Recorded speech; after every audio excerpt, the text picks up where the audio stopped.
ang pagsagot ng mga tanong na iyan, sa atin po sila lumalapit. Members ng council at sa vice mayor.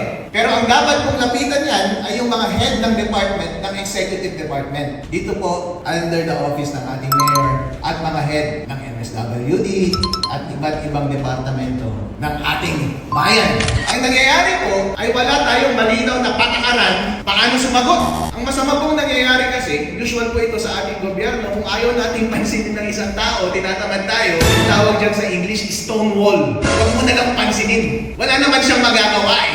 Bahala siyang magreklamo.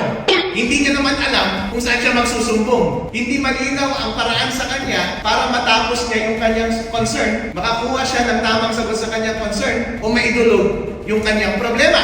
Hindi po nangyayari yung ganong solusyon dahil hindi po maliwanag ang komunikasyon between sa ating mga heads ng department at mga mamamayan sa ating bayan.